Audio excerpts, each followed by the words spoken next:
this is real. Will you watch over them? Will you raise them up to be strong? I'm just a man with flesh. This is what you call for in your scriptures. You said they wore studs and fringes, they got it on. You said they will follow the law, they doing it. You said under your house shine, they ought to love one another. And they doing it.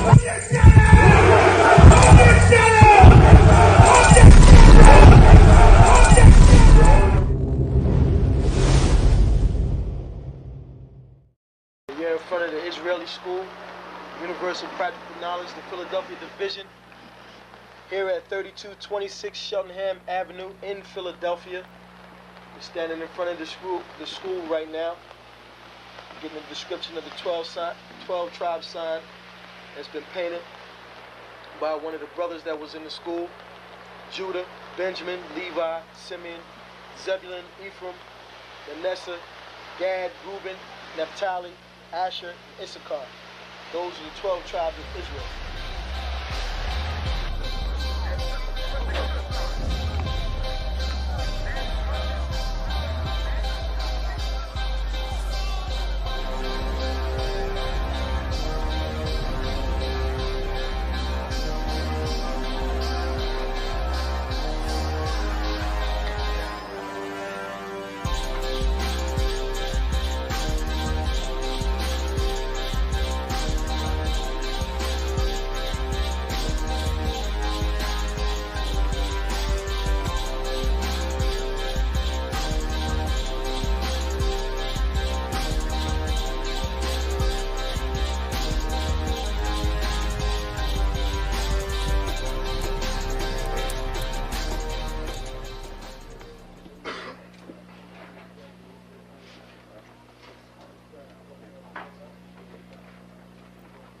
Shalom. Shalom. You've been waiting for this day, so this day has finally come. A lot of you have been wondering where this knowledge that you've been hearing is coming from, and the powerful truth that you've been hearing, how this was established. Well, we finally were able to arrange for the priests to come down from New York and spend some time with us. And I'd like to introduce them if I can. These are some great brothers. We're very glad to have them with us. We want to make them feel as warm as possible, because this is their work and the extension of their work and what they've laid down some time ago. I'd like to introduce, first of all, priest and Sixth Shield General, 4th in command in the nation of Israel, Lahab. I'd like to salute this brother. Macho! Barak!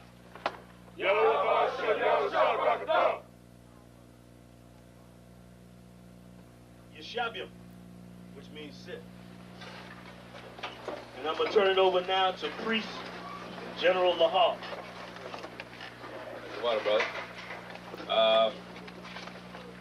I'd like to say this, starting off, we're very impressed at your school here, and we're very impressed to see that the brothers and sisters in Philadelphia think enough of the Most High and the Bible and the truth and your nationality to be a part of this, because most of the brothers and sisters are running from the truth.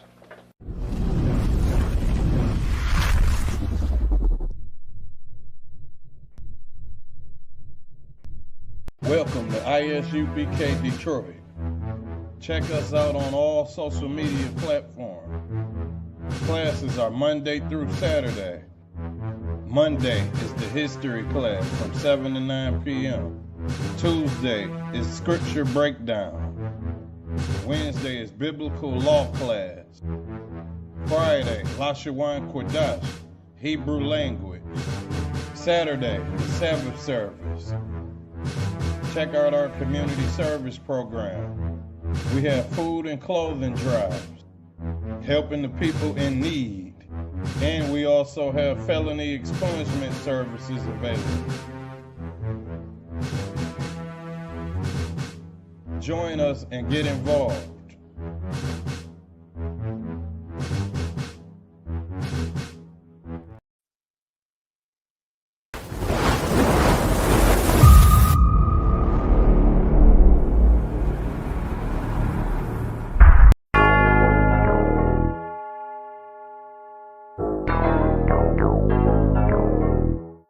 ironic.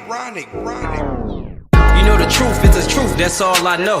Cry loud and spare not, you gon' get exposed. A few real niggas left, you not one of those. Real soldiers, we was born to stand 10 toes. If he ain't one West, that nigga not one of mine. He got a purple 12, me, I got a black 9. The truth is the wife of my youth, chopper my concubine. Had to die to get my rib, that bitch forever mine. You know the game, a bishop gotta be blameless. But GMS teaching niggas to be rapists. They screaming we snitch. When Jordan Morgan was killed by your brother, y'all ain't say shit. Real prophets only dwell in the UPK, PSA, we don't sign NDAs. Real prophets only dwell in the UPK, PSA, we don't sign NDAs. Hey, 100 deep, 100 shields on, that's 100 priests.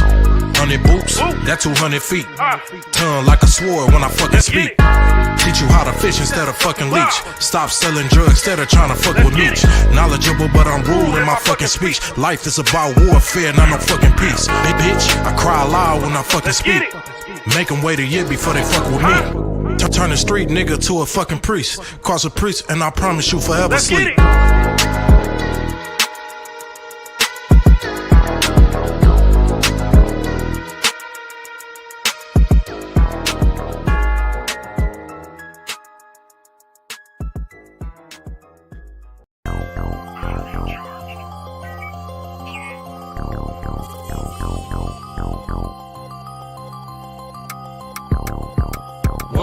One West, that's who we are, nigga. One West. So who is y'all, nigga? One West. We want it all, nigga. That's who we are, nigga. So who is y'all, nigga? One West. That's who we are, nigga. One West. So who is y'all, niggas? One West. We want it all, nigga. That's who we are, nigga. So who is y'all, niggas? UPK soldiers got them killers with me. And I don't fuck with every spot cause it's too iffy. Real motherfucking prophet cause the Lord with me. But don't get that shit twisted, I got Drake's with me. Yeah, bitch, and that whole 50. Run up on me wrong, you gon' catch 60. Wait, you gon' catch 20. The other 30 for your homies, bitch, I got plenty. And I'll shoot this motherfucker till that clip empty. Taking orders from your bitch, you a fucking simpy. Shit, should be televised. The way I'm cutting niggas up, bitch, I'm a samurai. Niggas swear they in the truth, but telling hella lies. Stumping like you Greek, bitch, you Hellenized. The revolution gon' be televised. And what I see in my vision gon' leave you petrified. One West, that's who we are, nigga. One West. So who is y'all, nigga? One West. We want it all, nigga. That's who we are, nigga. So who is y'all, nigga? One West. That's who we are, nigga. One West. So who is y'all, niggas? One West. We want it all, nigga. That's who we are, nigga. So who is y'all, niggas? UPK soldiers lead cowards and awe. So fuck a gas stop, I came with 6 pumps in my car. My niggas ready to swing, we like kids at the park. So touch a chair around this bitch and we breaking your jaw. They think we Christian, but we not. Nothing about us is soft. I don't know what you niggas on, but that shit get you off. We booted up. We came to take zones for real. Black 40 under my garment, I be dressed to kill. 4th dimension sitting linger, I be fresh for real. Putting scripts on your corners, but these here ain't pills. We rock covers. You official if you know those drills. Bread and water, you official if you know those meals. Yeah, you niggas soldiers get rolled over. You got police in your pocket, I got a judge in my holster. Oppressors out to get us, so remain sober. Or be chained to them chains till there's nothing that remains of us. A cult leader like Christ, we got the same culture. I bang on them, tell my enemies the reign's over. I up the sig and keep pulling like a chain smoker. The game ain't changed, One West stayed the same on them. One West, that's who we are, nigga. One West. So who is y'all, nigga? One West. We want it all, nigga. That's who we are, nigga. So who is y'all, nigga? One West. That's who we are, nigga. One West. So who is y'all, niggas? One West. We want it all, nigga. That's who we are, nigga. So who is y'all, niggas? Niggas talking prophets, yeah, we got plenty. We the reason why it's Israelites around the city. Call Kazak, tells a rock, bring Shamar out. We about to slide on them, see what niggas talking about. Young dog think he wise cause he a Kim head. That shit lame, they didn't survive, nigga, Kim is dead.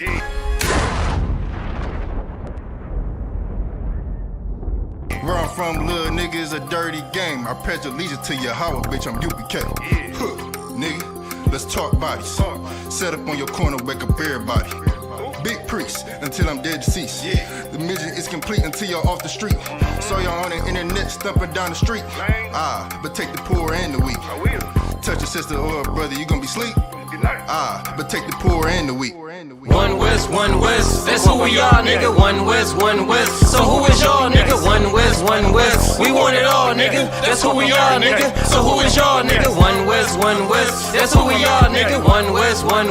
So who is y'all, niggas? One West. We want it all, nigga. That's who we are, nigga. So who is y'all, nigga? If you fucking with the brothers, then I'm giving out major pain. Clip full of ball heads, I'm shooting out Damon Wayne's. Driven ambition, I ain't never changing lanes. Wise as an old man, but I ain't slanging cane. This ain't a game, this shit way deeper than rap. You speaking the cap, but the shit y'all speaking is cap. I'm 5,000, but I still keep it a stack. I'm in the truth, not cause back then I was seeking the fact. Cry aloud for the niggas that's deep in the back. And the Lord with me, ain't no reason for keeping the strap. We peep the attacks, niggas say we ain't speaking the facts. Stealing breakdowns every time we teaching in class. Niggas snitching, y'all out here squeaking with rats. We be on the street corners teaching that Jesus is black. We on 125th Street, Harlem, nigga, you see where we at? One West, that's who we are, nigga. One West. So who is y'all, nigga? One West. We want it all, nigga. That's who we are, nigga. So who is y'all, nigga? One West. That's who we are, nigga. One West. So who is y'all, niggas? One West. We want it all, nigga. That's who we are, nigga.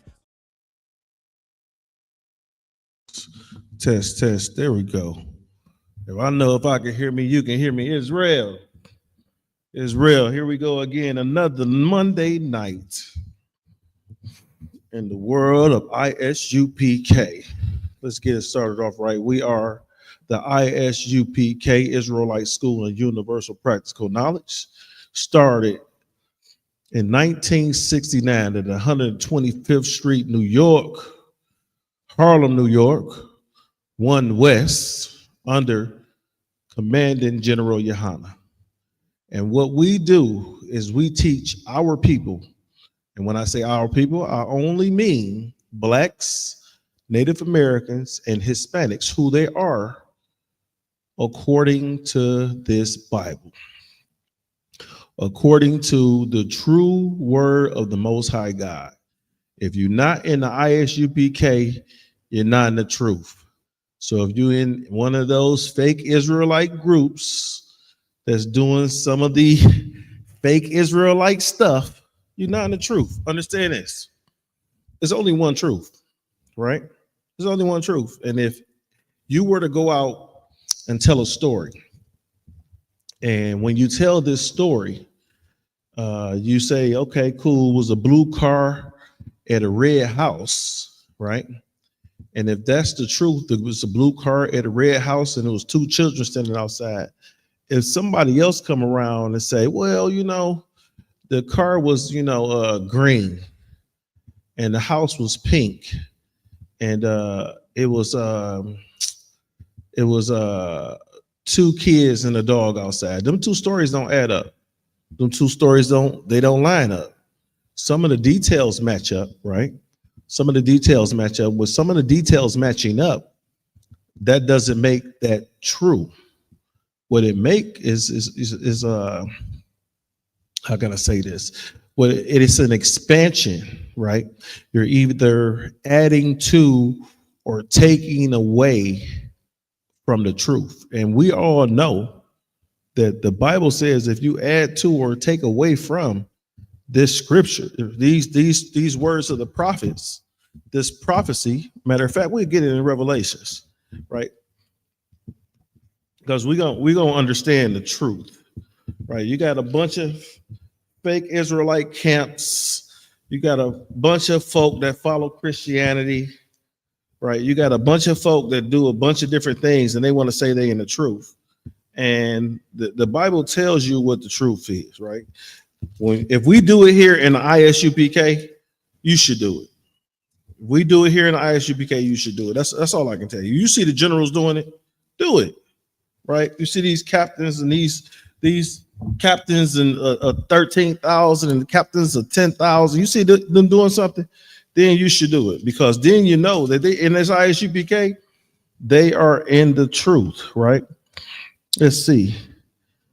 This is Revelation chapter 23 and 22 and 18. It says, for I testify unto every man that heareth the word of the prophecies of this book, right? So testify or understand John the Revelator wrote the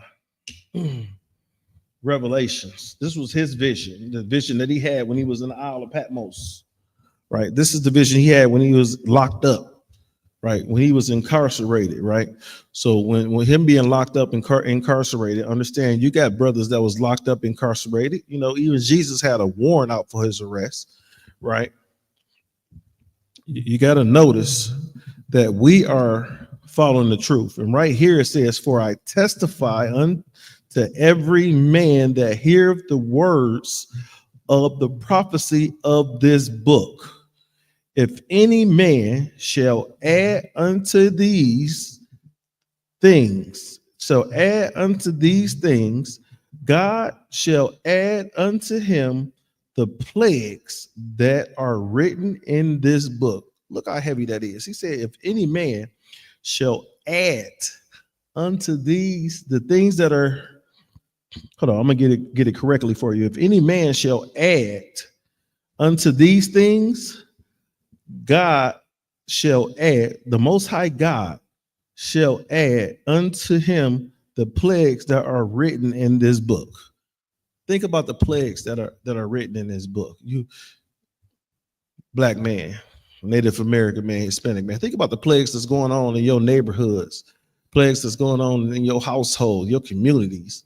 You know, child support. You know, that's a plague. These things are destroying you, right?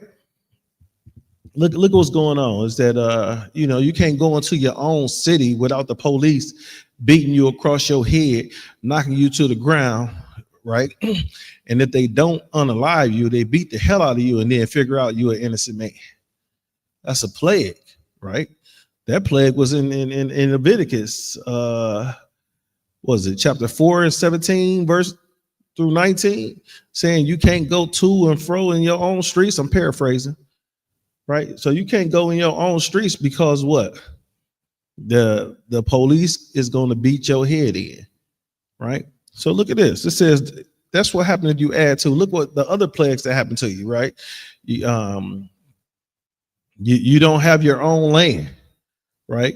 It's your children will be taken from you, and these are the plagues and the curses that are inside Deuteronomy. The children will be taken from you. No man should buy you, meaning no man should be able to save you. No man can get you out of this hell that you are in, right? Then look at the plagues that the Egyptians suffered, right?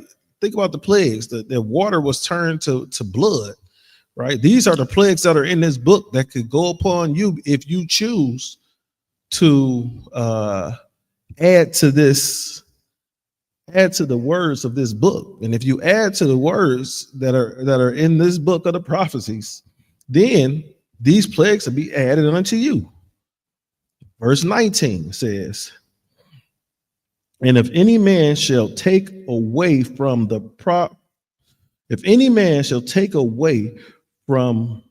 words of this book, right? Salaki, let me say that right.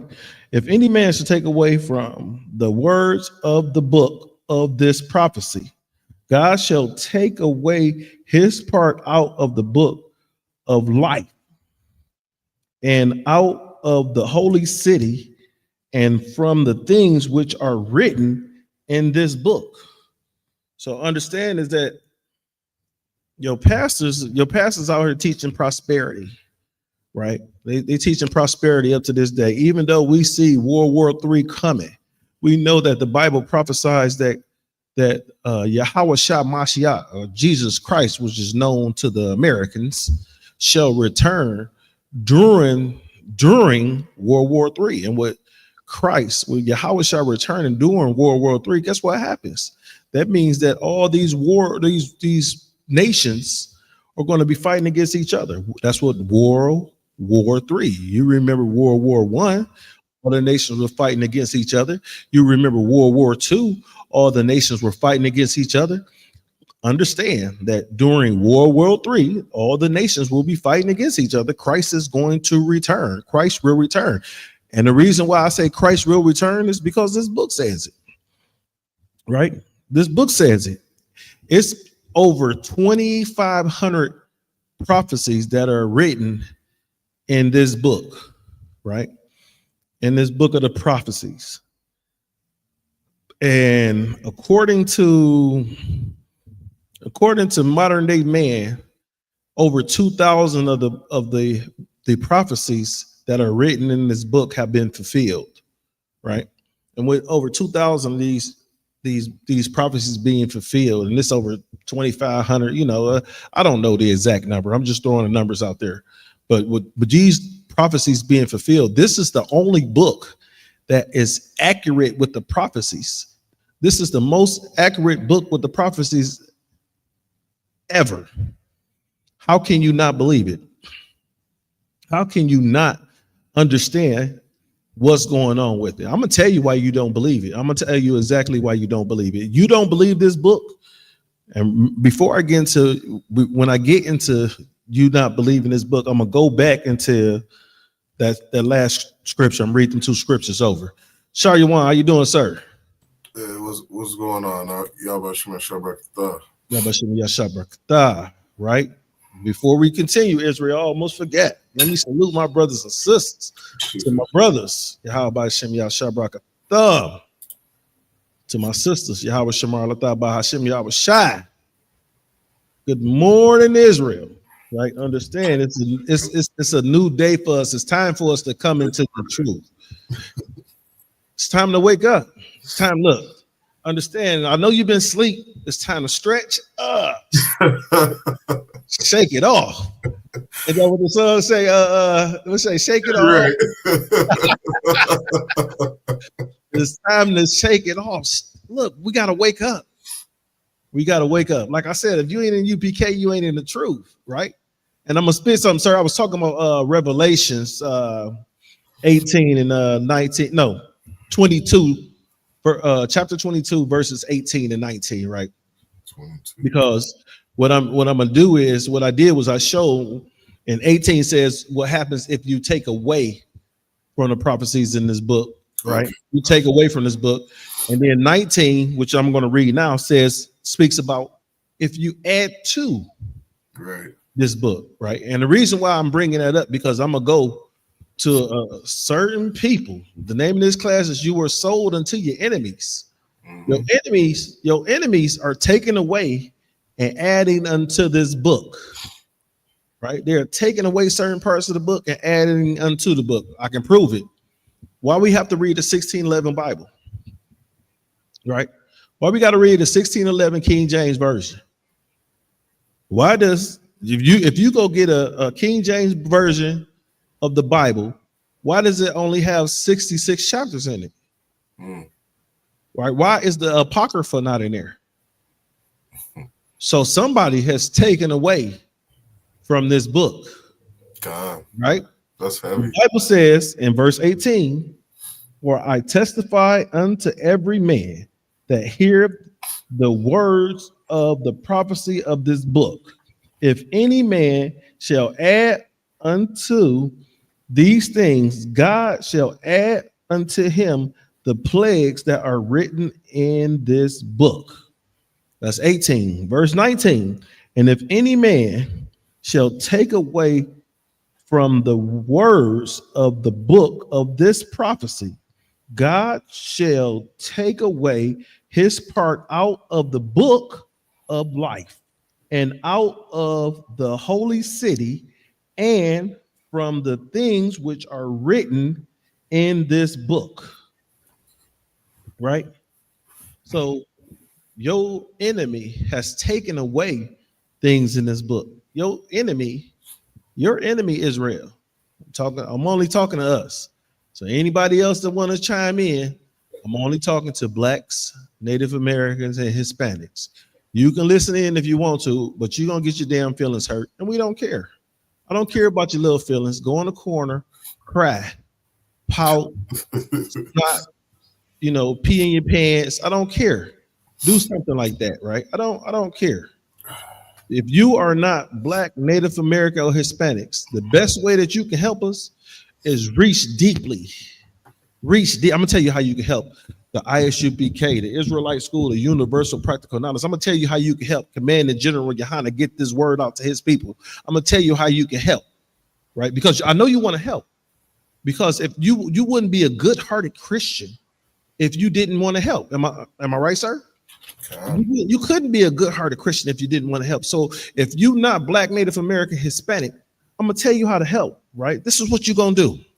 What you're going to do is you're going to reach deeply into your pockets, reach deeply into your bank account, your 401k, your retirement savings.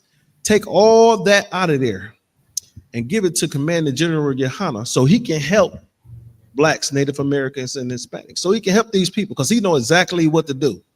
Whatever fund, look, sell your business. Whatever business you get, if you outside of this Black, Native American, Hispanic, if you outside the children of Israel, sell your business. And after you sell your business, give all that money to Commanding General Yohana, right?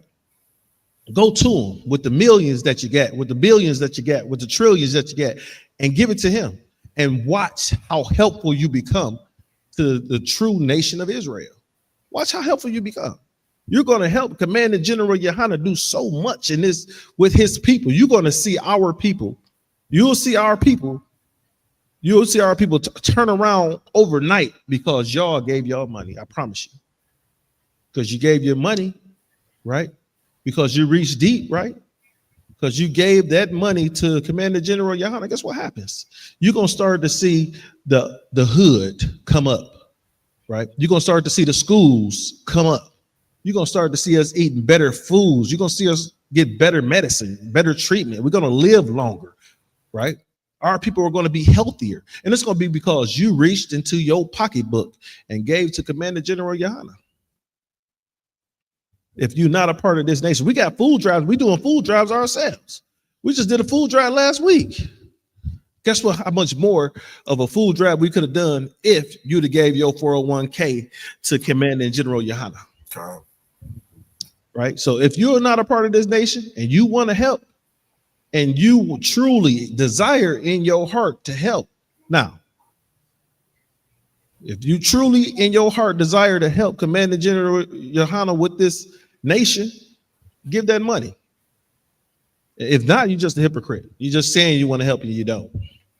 Right? So understand is that what we were talking about, if you add to the words that are given, add to the words of this book, if you take away from the words that are in this book, right? Either you add to, you're going to be plagued. All the plagues that are in this book is going to be added unto you. Right? Think about the plagues. You see the curses that's in Deuteronomy 28. You see the curses and the plagues that hit the Egyptians when Pharaoh wouldn't allow his people to. Pharaoh wouldn't allow God's people to go when Moses came. Right? So understand that's just a drop in the bucket of what's going to happen to your Christian pastor. Right? Because think about your Christian pastor is the one that is so-called teaching you this book. He's advocating the words that are taken out of this book. I can prove it. Think about this. The Christian pastor say the law is done away with. Been saying the law is done away with. Has always said the law is done away with. Right? But make sure you pay your tithes. You have to tithe. You have to tithe. You don't have to follow none of the laws. Understand those 10 commandments are just some of the laws that you're not supposed to do. Right? You're supposed to follow the 10 commandments are some of the laws. Let me correct this. The 10 commandments are the laws you're supposed to follow. It says thou shalt not kill. You ain't supposed to kill nobody. Right? It says thou shalt not commit adultery. You're not supposed to mess around with another man's wife. Right? Understand this. You're not supposed to do that. It says a woman is not supposed to be married and entertaining some other dude, letting some other dude up in her bed or climbing his bed or his back seat or on the hood of his car or whatever. She's not supposed to give herself to another man if she got a man. She got a husband, right? And then you have to understand that some of these women, because, you know, you got to explain to them, because if you tell them they got a husband, they say, we ain't married. You giving them all your body, your box, your whatever. I'm gonna try not to get too, I might have children watching, so I ain't gonna get too indignant. You're giving them everything, right? You're giving them everything. You know what I mean by everything, Shagawan. Okay. Giving them everything, right? But yet and still, they not married because they don't have a contract between the man, the woman, and the government, right? We understand in the UPK, the contract is not between you, that person, and the government. It's between you, that person, and the Most High God. That's where the contract at. And the contract is signed when you sleep together, when you lay down together. That's when you sign that contract, right? That's when you put your signature on the box. That's how you become married, and you sign the paperwork. The paperwork is in the box. So, brother, when you get the box, you're married. Sister, when you give that box up, you're married. Right? This is how, right? And your Christian pastor is telling you that, hey, you ain't got no paperwork. You ain't married to that man. So guess what he's doing? He's taking away the authority of the Most High God. He's trying to take away what God has told you to do.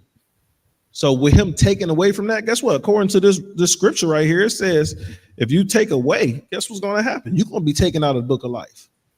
If I may, Abba One, please. If I could piggyback off this point, go ahead. Could you pull up a verse for me in Ecclesiasticus 12 and 17? Now you about to make me go in my book bag. Because he didn't, and I was having this conversation with somebody on Saturday. We were getting into the Bible a little bit, and what, he kind of looked shocked at something I said, and he's like, "Oh, you mean in the Old Testament?" And I was like, "What's the difference?" You know what I mean? But Ecclesiasticus what? 12 and 17.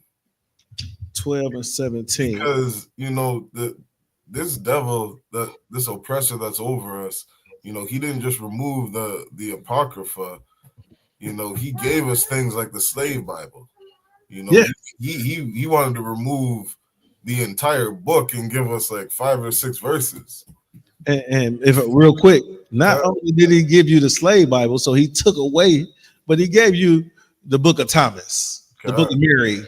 You know what I'm saying? If you look at the the Catholic Bible, the Catholic Bible is supposed to be this King James version of the Bible, but it's 100 and some books in there. Okay.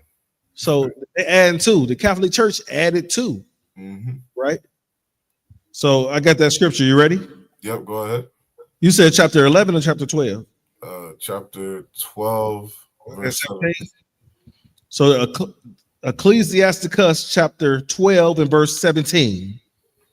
If adversity comes upon thee, thou shalt find him there first. God, it like when it comes to all the books that these devils removed out of this book, you brought out a heavy point to speak on these pastors. They want to tell us that the laws are done away with, but we should keep ties. They want to add and take away and do all these different things. But imagine being a brother in the hood where at a young age, you see this opportunity to make money off your people from using the Bible. And it's like you've been poor your whole damn life and you see an opportunity to make millions. Mm-hmm. Like you see rappers out here, talking about unaliving each other, selling drugs and this and that to our people. You see these women out here who are being whores to make money in the music industry. You got to understand that this devil that's over us, he's giving us this platform and this opportunity to get out the hood. And I'm not saying that it's right, but what I'm saying is you will find him there first. Just like this verse says right here. All the oppression and all the adversity that we go through here in America, it's all because the white man, the oppressor, Salakia, is the devil that the Bible speaks of. That's right. Like we were sold to our enemies. You want to know why they removed all these books because you see rebellions like Nat Turner. You see our people rise up when they read this book and how it liberates us and empowers us to want to be free and fight for our own people. But when you take parts out of the book, you can help control the people. This is done from our enemy, right on point to what the topic is. Like, we were sold to our enemies. These people that are here, they do not love us. They're not our friends. They hate us. And anything they can do to further our destruction, they're going to do it. And it's right here in the Bible. It tells you anything that goes on, you will find him there first. You're fighting with your wife at home. It's because the oppressor is the devil that the Bible speaks of. Damn right. Any problems on earth, it's because your oppressor is the devil the Bible speaks of. And you grow up in his society and you listen to him on how you should live and how you should act and how you should carry out your marriage and this and that, you're going to have problems in your life. So Lucky, go ahead. Real quick, if I just seen Barack Yala pop up. If he want to come into the class, we could send him the link.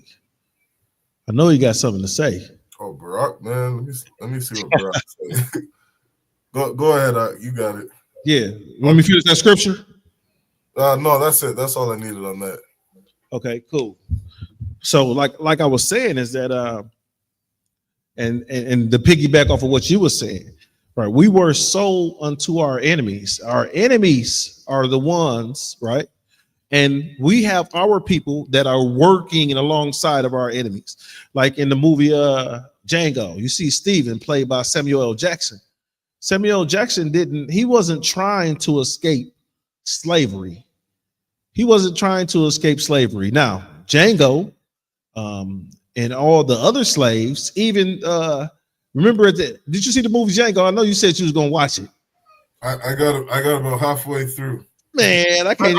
I seen it a long time ago. I just got to refresh myself on it. Well, it was. I'm gonna have to spoil it for you. You know that, right? No, I'm gonna have to spoil it for you. So, at the end of the movie, when Django came back for vengeance, right? At the end of the movie, when Django came back for vengeance, it was two sisters that was in the room. And he told them sisters, now these sisters one of them was over the kitchen. So she was how can you say it? She was well kept as a slave, right? She was over the kitchen. The other one was the master of the house, his little boo thing, right? So she was well kept.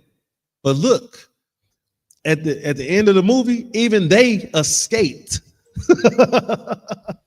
Even though Django assisted them with their escape, even when it was time for them to get out of the big house, they ran up out of slavery, right?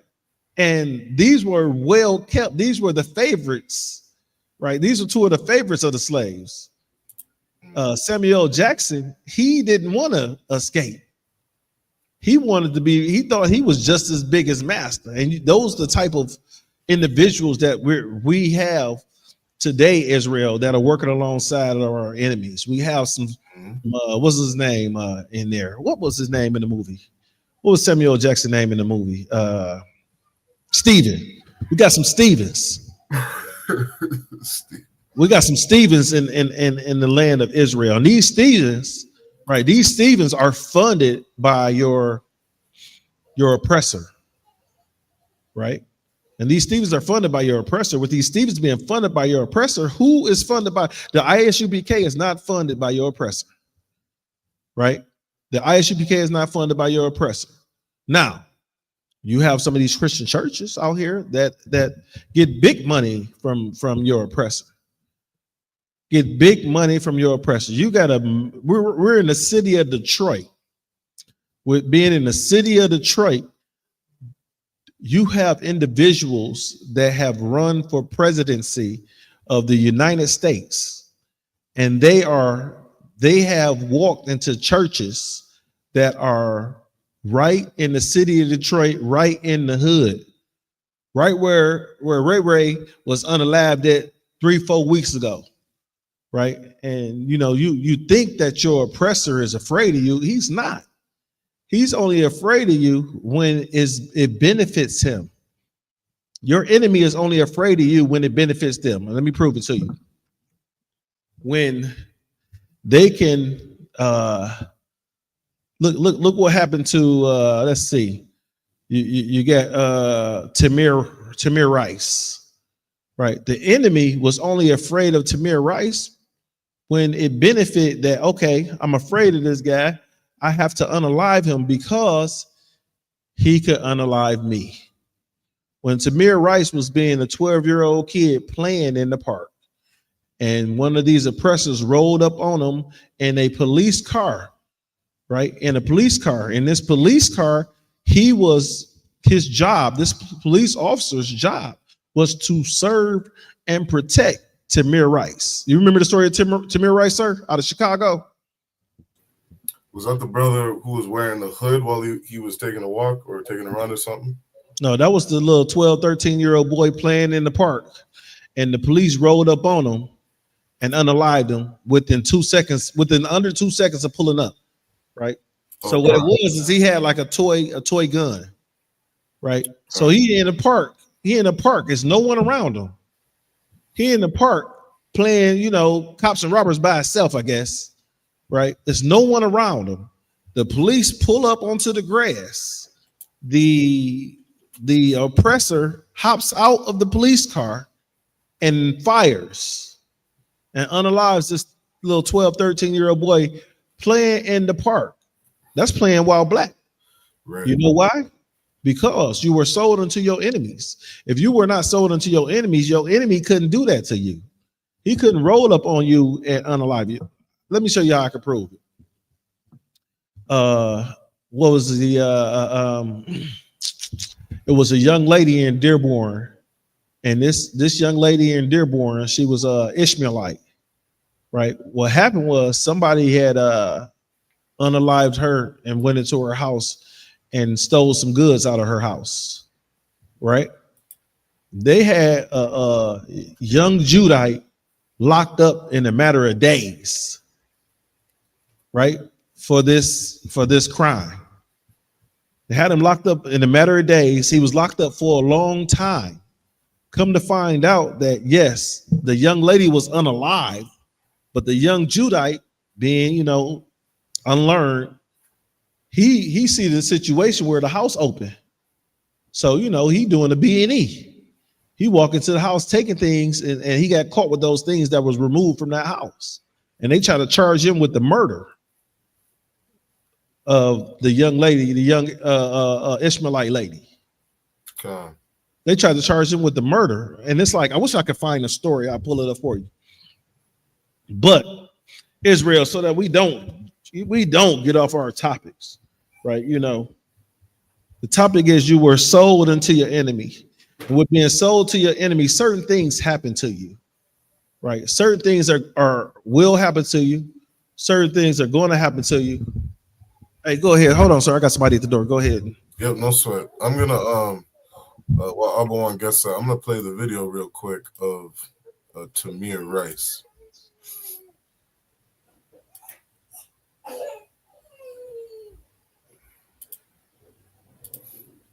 Oh, it's a lock here. That's the wrong one.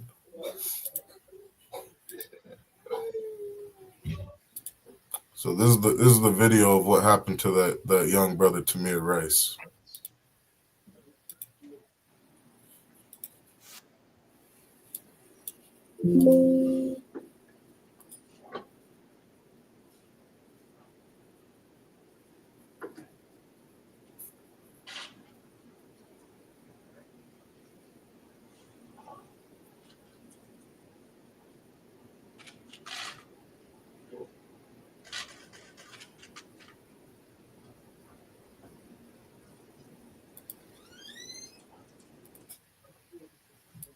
You can see it, as Abawan was saying.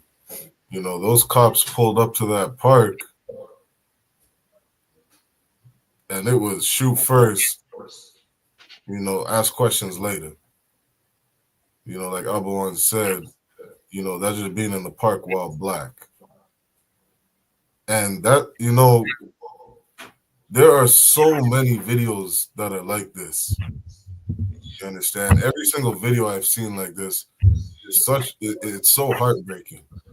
You understand? And it really takes a person, you know, with some kind of compassion and love for their people, you know, to not just, you know, let this memory, you know, just kind of be in vain. You know, I remember we were out in Toronto when George Floyd was unalived. And I remember thinking, you know, we're watching all these thousands of people protest, Black Lives Matter, no justice, no peace. And I remember looking at my Ottawa Zabadia down in Toronto saying, you know, I wonder how fast they're going to forget about him. You know what I mean? Because I know in the ISU UPK, we won't. We're here, how many years later after George Floyd was unalive, we're still talking about George Floyd. We're still talking about Tamir Rice. You know, we're still talking about Breonna Taylor. You know, we're still talking, I've been talking about Melissa Moore, you know, Eldon Calgary. I do not let these names go. You know what I mean? These are the things that I'll never forget. They want to talk about never forget 9/11. Bullshit. I remember what happened to my people. Sandra Bland, Fernando Castillo. You know, it's thousands of names, man. Thousands upon thousands of names where these things have happened. I mean, if I may share a personal story, sir, is that my father, he lives in Columbus, Ohio. You know, every now and then you hear about me riding down to Columbus to go visit him. And it was a time where the Columbus police had my father was walking down the street. Yeah, he had a little bit too much to drink, right? But as he's walking to the street, going to his house, they jump out to stop him. And then, you know, he's like, look, my house right here, I'm about to go in the house. And they basically beat the hell out of my father right there in front of his house. Put him in the hospital. He was in the hospital for like a week, right? Got out the hospital still hurt, sore, and broken up because of the police had beat the hell out of him. Because they beat the hell out of him and arrest you, right? They arrest you for he was charged with public drunkenness, resisting arrest. Whenever the police start to kick your ass, you automatically get a resisting arrest charge because you're trying to block. You're not supposed to block. You're supposed to allow them to crack you in your damn head. You're not supposed to block it all. You're supposed to just take this billy club across the top of your damn head, right? If you don't, it's resisting arrest, right? So these police issues are personal to individuals in my family because that's what happened to my father, right? So and the thing about it is you're standing outside watching this go down as a young man, a young kid, and you're helpless. You can do nothing. You're yelling at them to stop. But when there's 7, 8 police officers doing the same thing to him that they did to what was the brother who said, can we all just get along? Rodney King. Think about this. Rodney, how long ago was Rodney King? 84, 85? You remember Rodney King? They beat the hell out of him right here in Malice Green. Look, Rodney King, Malice Green. These were individuals that got the crap beat out of them by police officers, right? And then it's like, oh, we're going to drop the charges. Or you get charged with resisting arrest. Resisting arrest is a secondary charge, right? I have to have a reason to arrest you, right? Just say you committed a crime. Now you committed a crime. Now I can arrest you. With me being able to now arrest you because you committed a crime, if you resist that arrest, right? If you flee from me or fight or anything like that, then you could be charged with resisting arrest. How, and how can you charge somebody with resisting arrest and that's the only charge? I'm gonna tell you how. Because you were sold to your enemies. That's right. Because you were sold to your enemies. If you were not sold unto your enemies, then those things wouldn't happen to you. Your enemy is your enemy has overtaken you because you chose Israel. Our enemy has overtaken us because we chose not to follow these laws, statutes, and commandments. We chose not to follow the God of the Bible. We chose not to follow the God of Abraham, Isaac, and Jacob, right? I got an article I want to bring out, sir. Come, let's get it. Right. And this article is just another thing that has happened to our people because we chose not to follow the law, statutes, and commandments. We chose not to follow our power, right? So this article is called 5 Black American Towns Hidden Under Lakes and Ultimately from History Books. Let me see if I can get the that's what the name of this article is, right? And it's written by it's on Travel New York, right? So it starts off, it says, shout out to Amber Ruffin. Right now, Amber Ruffin is a young lady who was in the video, and she's the one that brought us all these different subjects out. So I'm not going to play the video.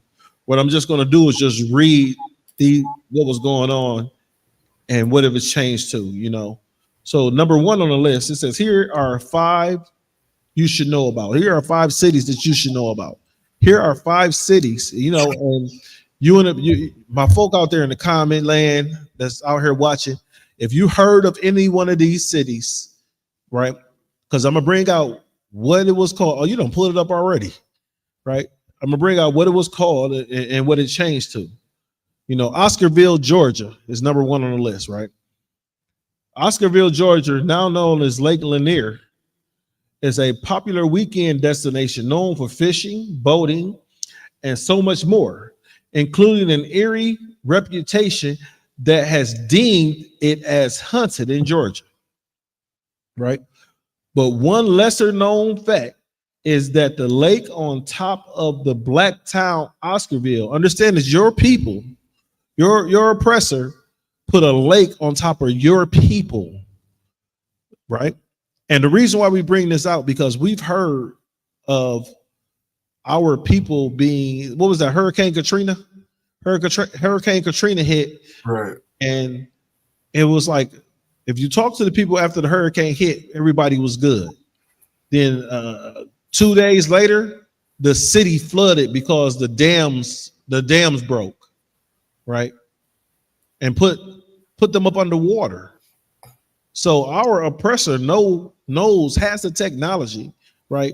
Has the technology and has the motivation to put you up underwater, right? Says Oscarville was burnt down in 1912, and more than 1,000 residents were forced to flee following allegations of rape. Look at here, Black America, Native Americans, Black folk, Hispanic folk, right? All around the world, not just in America, but all around the world. Your oppressor does this repeatedly, right? Understand, Tulsa, Oklahoma didn't get buried underwater. But what was said? It was an allegation of a young Black man trying to sexually assault, the attempted sexual assault of a young white woman, right? Look at Roseville. It was the allegation of a young Black man sexually assaulting a white woman. That's the narrative. Look at Emmett Till. Emmett Till was allegedly, what they call it, catcalled a white woman, right? He catcalled her. You know what catcall is? Catcall, when you're like, how you do the whistle? Yeah, something like that. You know, I just spit game. I ain't good at catcalling. You know what I'm saying? You know, I let my game do the talking and my feet do the walking. But catcalled her, right? So he showed, these men allegedly show sexual interest into your oppressor's daughters, right? When the Bible already said don't make marriages with them, right? And think about this. The Bible says don't make marriages with them.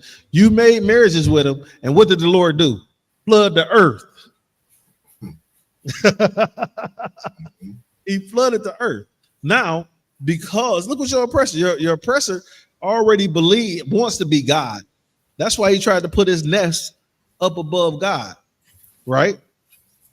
So he already wants to. Your oppressor already wants to be God. With your oppressor already wanting to be God, right? And the Most High God told you not to make marriages with these other nations, and because you made marriages with these other nations, he flooded the earth.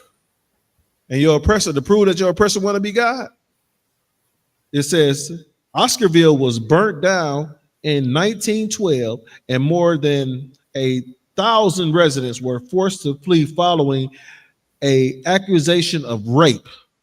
Right, so somebody tried to force a marriage upon someone else. Right, and they flooded the city. Rob Edwards was arrested in September 1912, along with Ernest Knox and Oscar Daniels, both teenagers, all accused of raping and murdering a young white woman named May Crow. Right, Edwards was dragged out of jail, beaten with a crowbar, and then lynched from a telephone pole. Daniel and Knox went to trial and were found guilty on the same day. What is that? You have the right to a speedy trial. What is that? They sped the black man, Native American man, Hispanic man. Your oppressor will speed your trial the fuck up real quick. Because they want to be judge, jury, and executioner. They don't understand when you go to court for any accusation and you see 12 of your enemies accusing you, right? Well, matter of fact, you got one enemy accusing you. That's a prosecuting attorney. Right, you got 12 of his lackeys sitting in the jury, right? Those are the judges. You got the judge sitting up front, another enemy, right? Understand, these are not of your nation. These are individuals you were sold unto. And what you're being sold unto these individuals, look at the judge, right? Look at the jury, look at the prosecuting attorney, right? Look at the sheriff that they have. What do they call the sheriffs that are sitting there to protect the judge from getting her ass whooped, or his ass whooped? Bailiff. The bailiff. Ain't none of these people black, Native American, Hispanic in this courtroom.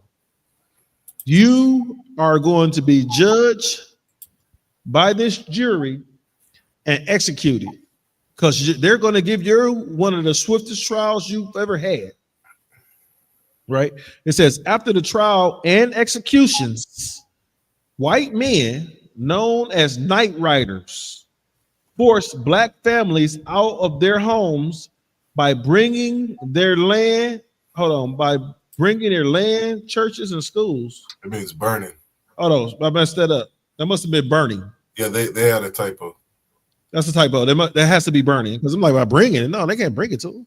So by burning their land, churches, I understand, after the accused were already executed, your enemy was not happy with the accused being executed.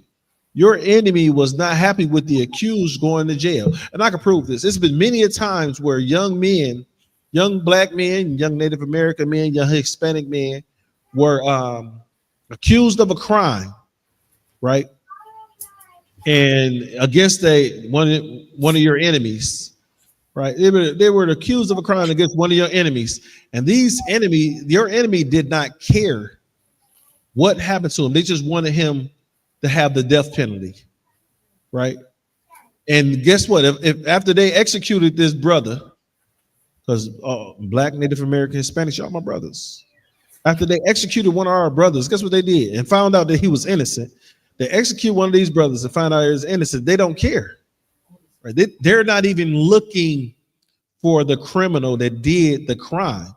They just want to unalive one of us. That's it. We brought out the other week when we brought out part one of this. We was George Stinney, the young 14-year-old boy. He was the youngest boy, the youngest person ever to be placed in the electric chair in the United States. Yeah. He was accused of unaliving two little lily white girls. He was accused. And then he was accused of it, right? He was swiftly went to trial, and executed. Come to find out, they had no evidence that says that he was attached to that crime. The only thing they had that say that he was attached to the young ladies is that he seen them looking for a certain flower earlier that day, and he told the girls that type of flower is not around here. So they unalived him for helping two white girls. You ever see the movie The Green Mile? La. Man, I'm gonna need you to catch up on your movies, man. You're making me look bad. You're making me look bad. People gonna think all I do is watch movies all day. Like he ain't in class, he watching movies. No, I'm looking for a job too. No. But look, it says after the trial and execution, white men known as night riders. Hey, sir, if you don't mind, we know who those night riders were. Yeah, they ain't called night riders no more. They got long white hoods, sometimes long black hoods. They got hoods. Their faces covered up, right? And the reason why their faces covered up because they're your judge, your jury, your prosecuting attorneys, your defense attorneys, right? You got the devil as your defense attorney. Mm-hmm. The devil is not going to defend you, black man, Native American man, Hispanic man. You think about how many brothers have pleaded down. I got a brother now, right? This is my biological brother. He pleaded down to a crime, right, that he didn't do just so he could get less jail time. Because if he had went to trial, they're gonna lock his ass up for something he didn't do. So his court-appointed attorney is like, hey man, just plead down. And if you plead it, you're gonna get less time. They're gonna give you time served. Huh. So think about this: a brother want to get out of jail, right? So now I'm trying to convince him because the ISUPK Detroit has an expungement program. With that expungement program, these crimes that you have been accused of, we may be able to help you get that off your record. If you want more information about the expungement program, be at the school 12355 Gratiot Avenue, Detroit, Michigan. Tuesday, 7:00. Somebody will be there to help. Right? Let's continue. I had to plug the expungement program. I think that's one of the programs that help a lot of brothers get these false bearings off their back. Right? We got a brother that was we got a few brothers in the school that have a concealed pistol license. And it was one brother was trying to get his concealed pistol license, and they kept knocking him. He put that information in, did the expungement program. As soon as his paperwork went through and everything was good, got his concealed pistol license. So the program works. Right here at 12355 Gratiot Avenue, expungement program. Come check it out, folks. It says, once black families fled, Lake Lanier was built on top of what was burnt down. Number 2. Wow. Enunciate that. Can y'all see that, Israel? What's that? Coaliga? Coaliga, right? I guess Benson, Alabama. Yep. Turned out Alabama's Lake Martin is built on the previous majority black town of Coaliga. It almost sounds like a co-op nigga. Coaliga. It is home to the first black-owned railroad started by W.E. Benson and the Black School Coaliga Academy and Industrial Institute. Right? So, sorry, Juan, sir, if I may, could I ask you a question? Can you hear me, sir? It looked like he might have froze. Sorry, Juan, you there? All right, look. So my question is this, black folk, Native American folk, Hispanic folk. children of Israel, them folk. That's who I'm talking to. My question is this: when have you heard of not only a black-owned railroad, but the first black-owned railroad? Understand is that your enemy is here to cover up your well-to-dos. Your enemy is here to cover up these things that put you on the map, that make you shine. He don't want you to be the first to do nothing. He don't want you to have the first nothing. Think about this. Your enemy is here to use you as a stepping stone. If he can't stand on your back and take something off the top shelf, he has no use for you. If he can't stand on your back and move up, your enemy has no use for you. And if he has no use for you, it's a good possibility that he's going to unalive you, right? Because you're only good as long as you're benefiting your enemy. Think about this, black man, Native American man, Hispanic man. Do you think that you would be in this country right now if your enemy had a use for you? It did not have a use for you, right? You wouldn't be in the schools. You wouldn't be in the Senate, the legislature office. You wouldn't be in these plants. You wouldn't be, you wouldn't be at a damn fast food restaurant if your enemy didn't need you. Because the thing about it is the things that your enemy does not need, he unalives. Case in point, buffaloes. And the reason why I bring up buffaloes is because what? Your enemy unalived millions of buffaloes because he wanted to do what? Starve out the Native American. Wanted to start out the Native American, push them from one land to another land and get them off the property that they wanted, right? So what he did was, I'm gonna go ahead and I can kill up there. I can kill up all the food, right? With unaliving all the buffalo. All right, think about this. Native American use not only did they use it for clothing, food, they use it for housing. They use it for multiple. It was a vast majority of things that the Native Americans used the buffalo for, and your enemy found a way. Okay, cool. If I can remove this buffalo from this land, I can starve these people out. If I can remove this buffalo from this land, I can freeze these people out. If I can remove this buffalo from this land, I can do this and get these people out. Because the plan was only to get the Native American, right, the indigenous people to move from the area that the enemy wanted, right? Let's continue. It says, William is the son of John Benson, who was enslaved and then freed.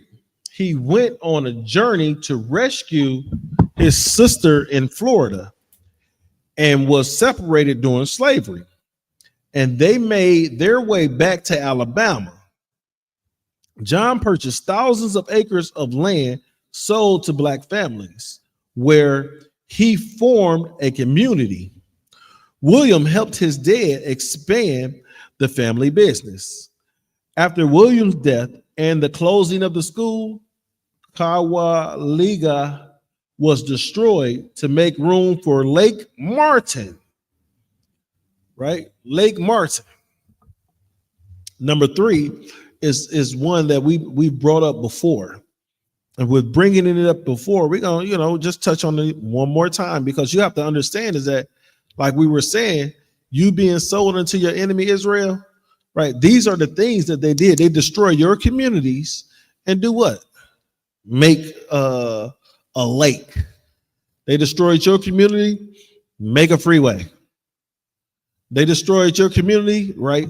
We got a second bridge to Canada right here in Delray, Michigan, right out on the backside of Detroit, right? Eminent domain came in and took those people property and land, right? Yo folk, because it wasn't no enemy. They wasn't staying down there. This is where we was living at, right? They went to our people and eminent domain their land. And guess what they happened after that? They put a goddamn bridge to Canada there. right? They need a secondary bridge to Canada. You got a bridge, you got a tunnel. They needed a second bridge, right? And what they did was they got your black ass up out of there so that they can do what? Put a bridge to Canada to make more money because you being there wasn't making them enough money.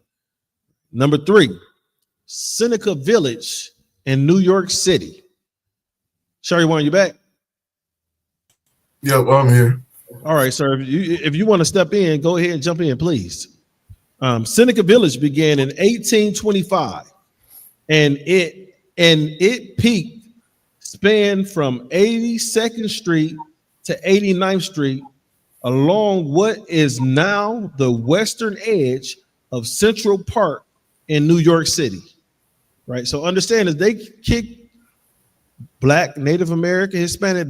They removed the children of Israel from this land. Right.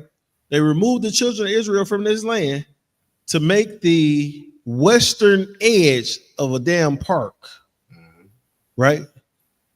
And what's so diabolical about this park is the Central Park 5. You remember the Central Park 5, sir? A lot. I haven't heard of that. Ooh, I got a good one for you. Search out the Central Park 5. The Central Park 5 was where 5 young brothers was accused of sexually assaulting an oppressor's daughter, right? Even though DNA and evidence didn't match up, they locked these brothers up. Later on down the road, a guy came out and said that he was the one that did it, right? And these other brothers didn't do it. So they accused 5 guys of doing something that one person did. So, you know, when DNA tests came out and stuff like that, it was found out that the one guy who said he did it was the actual person that committed this crime. So they had to release the Central Park 5.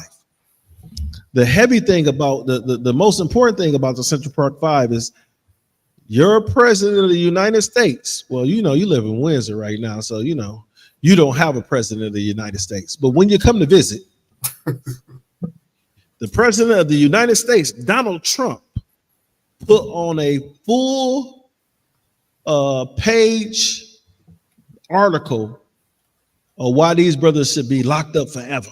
Right. Right.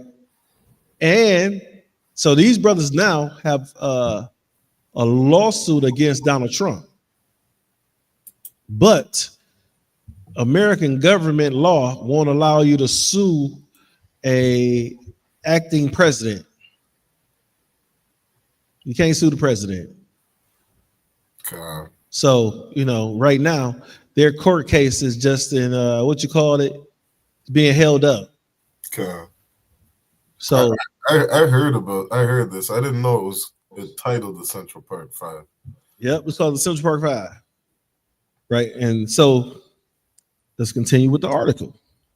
By the 1840s, half of the African Americans who lived their own property, a rate 5 times higher than the average, 5 times higher than the city average, as reported in Timeline. In 1857, Seneca Village was torn down for the construction of Central Park. The only thing that remains is a commemorative plaque dedicated in 2001 to the Lost Village. If I may, please. You know that all these stories, they're so consistent. You know what I mean? Like they always have the same stories surrounding them. You know what I mean? A community of blacks who own their properties. A community of blacks who you know they have most of the real estate within their town or community. And as they're left alone there, they start to flourish. You know, we stick together, we build our own communities, we look out for each other. You know, so and so sees somebody's nephew walking down the street. Slacky. And as a child, you feel safe in that community.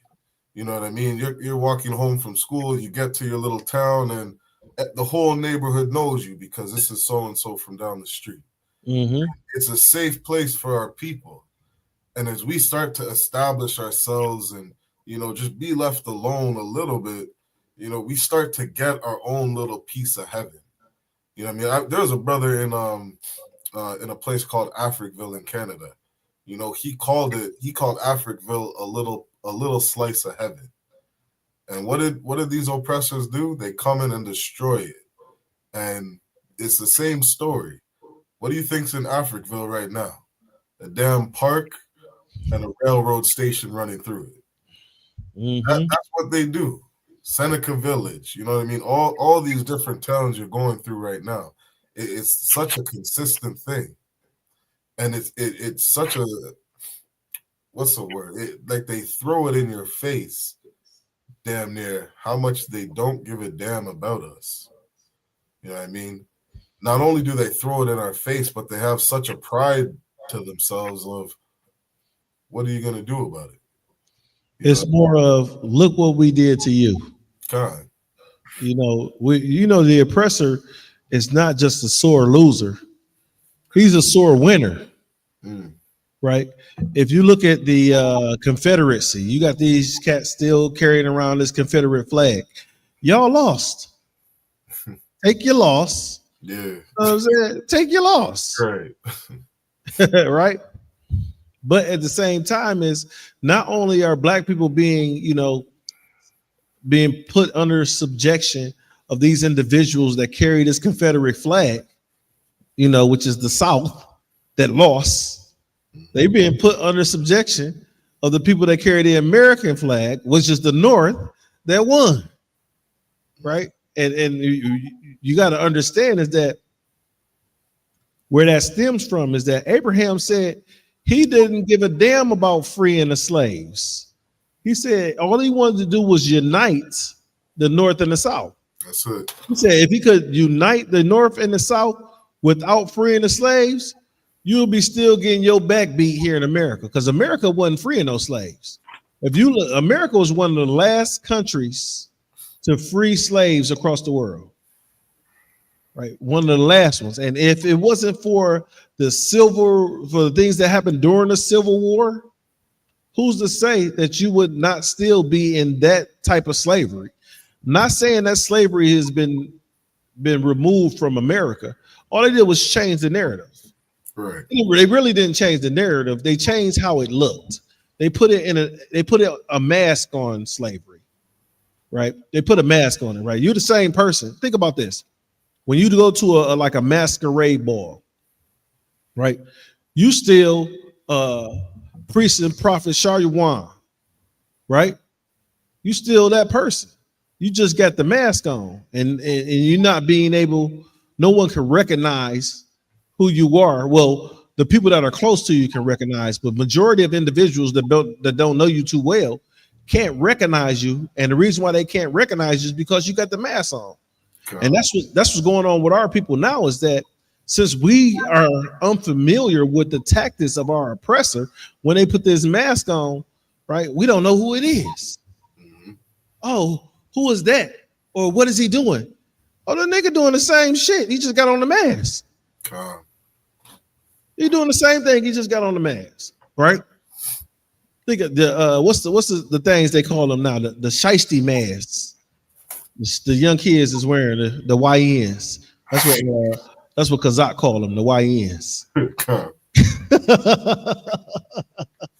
Officer 5,000 Kazak, and I quote, the YNs is wearing the shiesty mask, right? And with them wearing the shiesty mask, unless you are, think about this, you can put on the mask, sorry, Juan, and your wife know that it's you. God.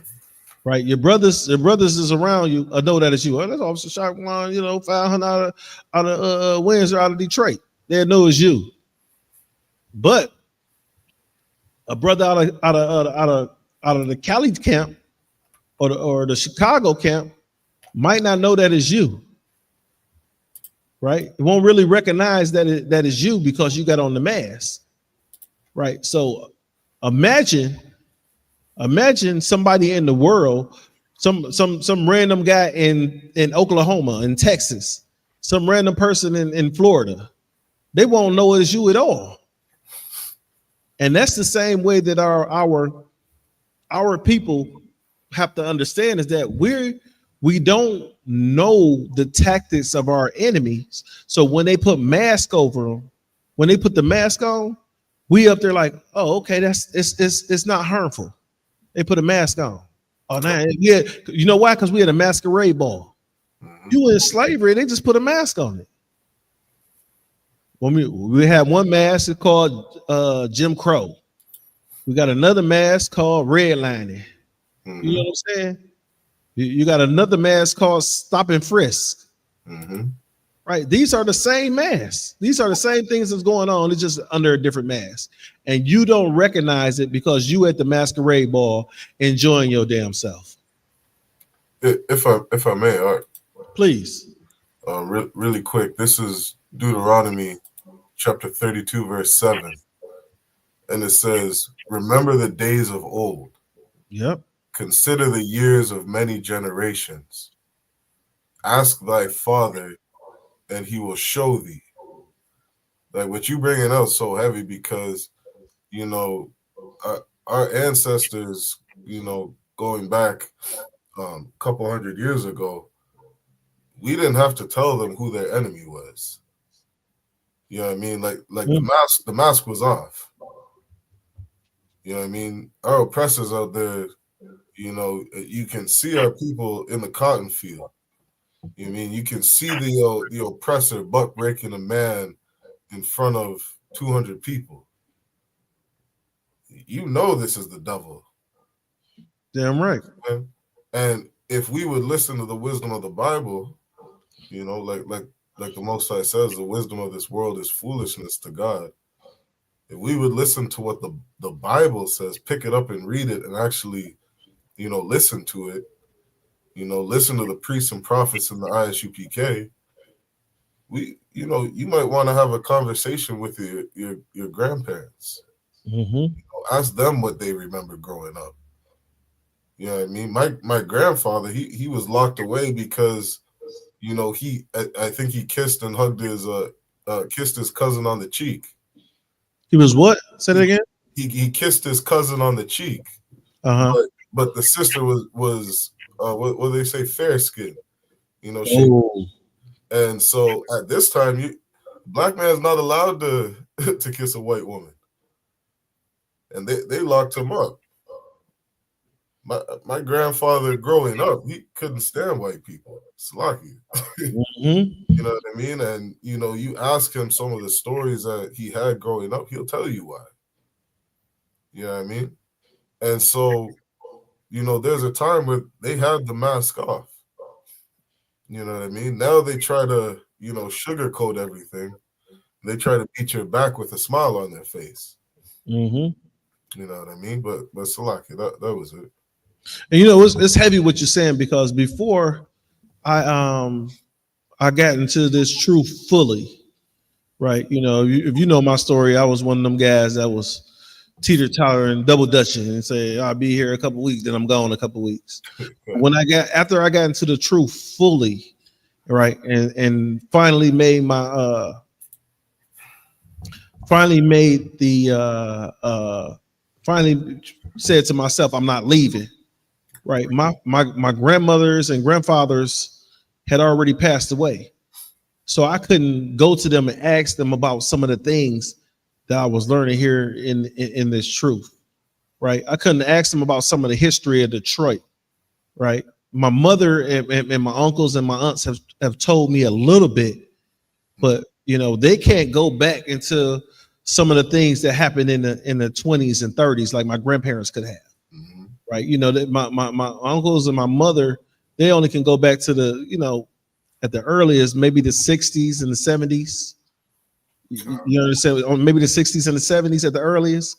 But there were things that I talked to a young lady, well, a very mature lady, She was 98 years old. This was about 2 years ago, right? And I talked with her, and I was talking to her about some of the things that happened in Detroit, and she was able to tell me like it was yesterday the about the riots in '68. She was able to tell me, because she, with her being 90 something years old, 98 years old, and this was probably more than 2 years ago. It was probably maybe about 5-6 years ago. With her being 98 years old, she was hearing stories of things that we could only look up. Like I looked up the Red Summer of 1919, right? She was telling me about it, right? I had to look up Tulsa, Oklahoma. I had to look up the Depression. She lived through it. She was able to tell me about the things that was happening, but she was a little kid. She was able to tell me about the things that happened and things they had to do, right? And that's how I found the story, because she was talking about how her parents during the Depression, her parents had a Cadillac. You know, Cadillac is prestige, and during the 30s, black folk really, in the early 30s, black folk couldn't buy Cadillacs. You had to go have pay a white person to go buy the Cadillac for you. And what if there was a crook? You was out your money. If there was a crook, if they were a crook, if they were crooked, you lost your money. Right? So you had to really know this person well and write up a contract with this person. And then hope that the court of law upholds that contract that you wrote with that person, because they didn't uphold too many other contracts. They allowed their people to get out those contracts very easily. Right. Just like the Native Americans said that the Native Americans had, what was it, 14 treaties with the pale-faced man? Salakia. I think it's like 185 treaties. They had 185 treaties. Broke every single one. And they broke and this is what the Native Americans said. The Native Americans said the pale-faced man broke every treaty. Fork tongue, called him fork tongue. He will say one thing and do another, right? This because you were sold unto your enemies, black man, Native American man, Hispanic man. You can't make a deal with your enemy and expect him to hold it up in the court of law when he runs the court of law, right? You can't make a deal with your enemy when he in music. Look at the music business. You can't make a deal. These brothers and sisters are signing contracts with their enemy and expect their enemy to hold up their end of the bargain.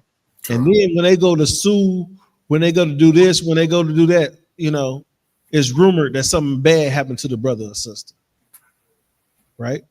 In some cases, it's true. In other cases, I couldn't tell you.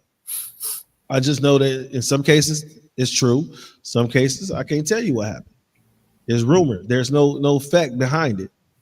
But, you know, if you got a brother or sister that's doing some illegal stuff and they want to go against the suppressor, that illegal stuff is going to eventually come out. The oppressor is going to allow you, because the oppressor is illegal. He's going to allow you to do just enough illegal stuff so that when it's time for you to so-called gain justice, I can bring this out about you.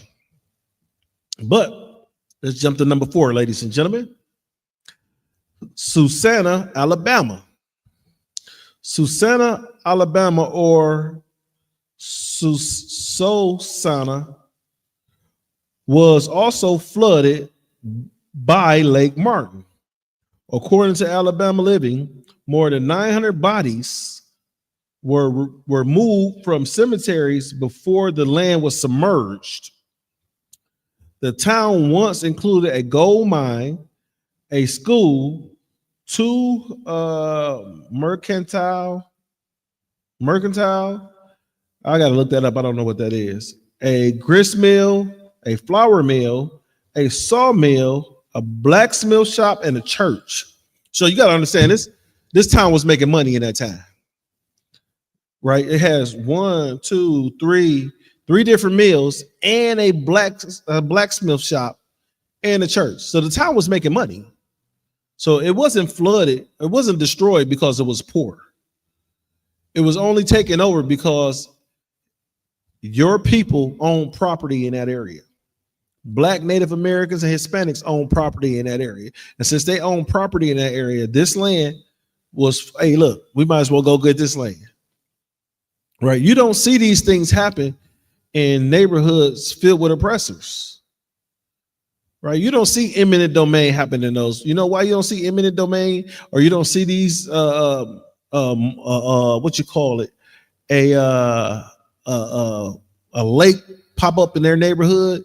You don't see a forest.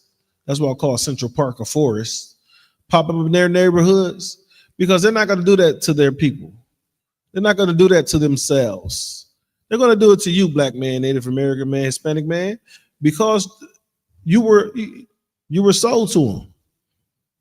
Right? Understand this is that your oppressor is more concerned about dogs and cats, right, and animals than they're concerned about the life of a young black male or a young black female, a young Hispanic male, a young Hispanic female, a young indigenous male or female.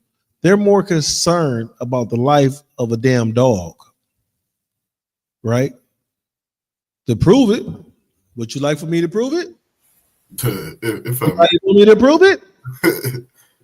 We can prove it. If I may, they lock Mike Vick ass up. Right? They like, look, it was I was watching Hoarders, and there was a lady on Hoarders. She had a bunch of cats, right? She had a bunch of cats, and I don't know, I'm talking about like 100 cats in her house, and then she probably had about 20 dead ones, right? Understand this: they was trying to lock her up forever for having these dead cats, and the problem was she was just too old and couldn't feed these cats, couldn't take care of all the cats, couldn't get the dead ones out the house, right? And the law had went after her, right? So with the law going after her, why did the law go after her? Because she had some deceased animals in her house. Now you see brothers hanging from familiar trees. You see that, what she say, strange fruit hanging from familiar trees?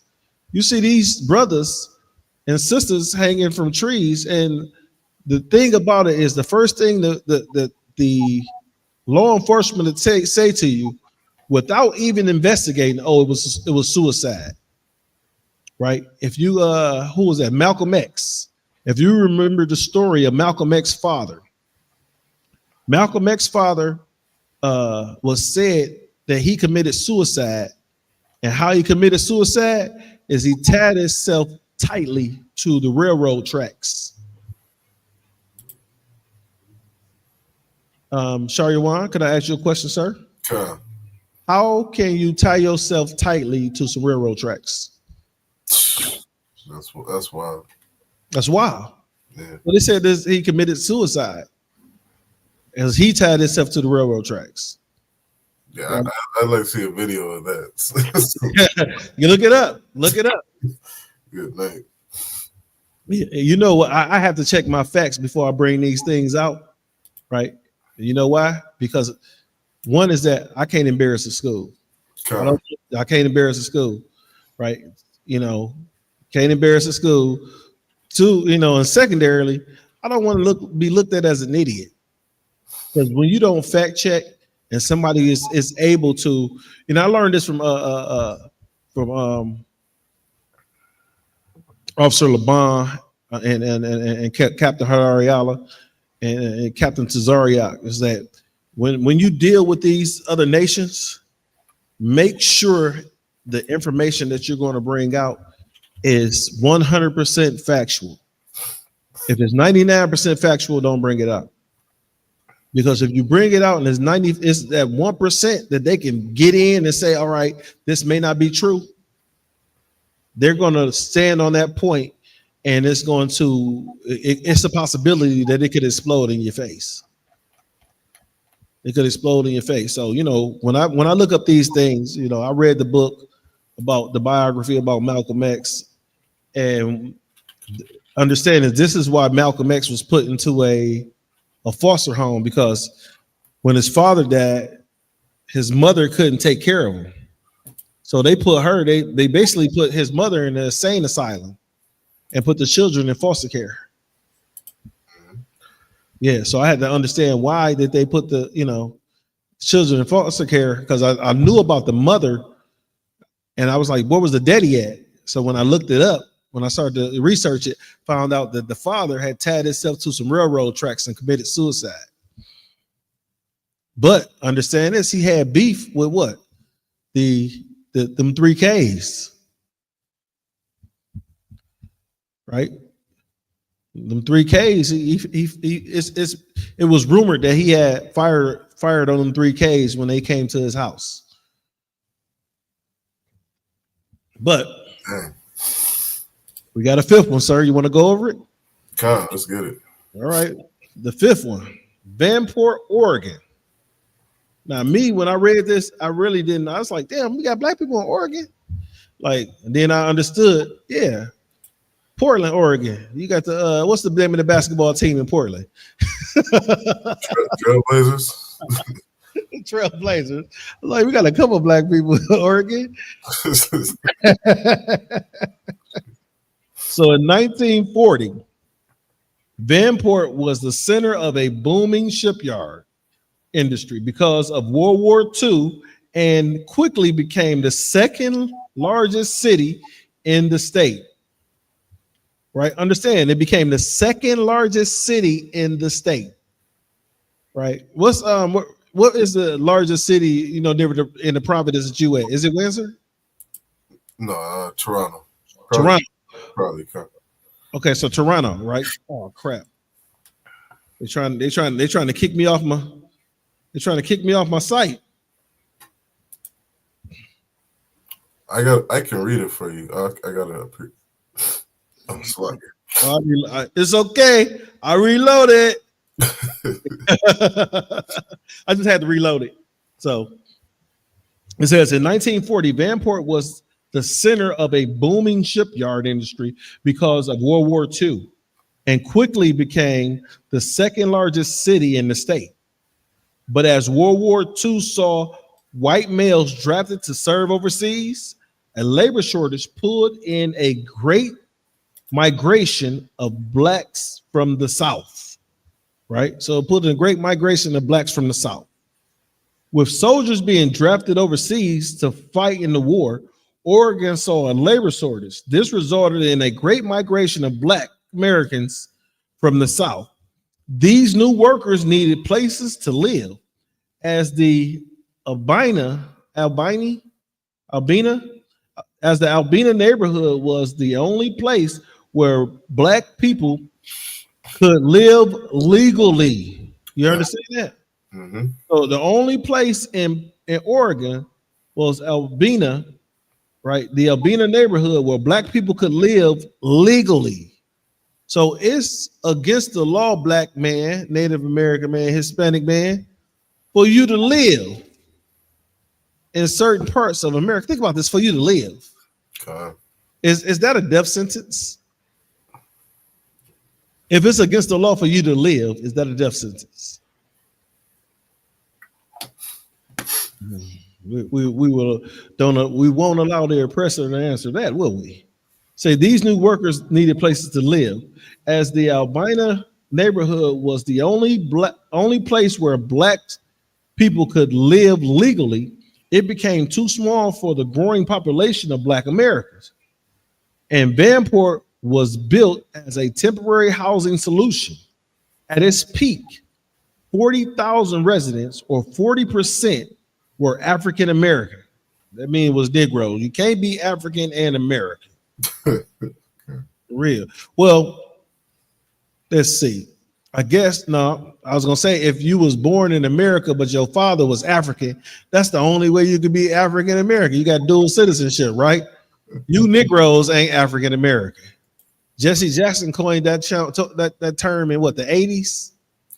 Yeah, Jesse Jackson coined that term in the 80s. Jesse, you're stupid.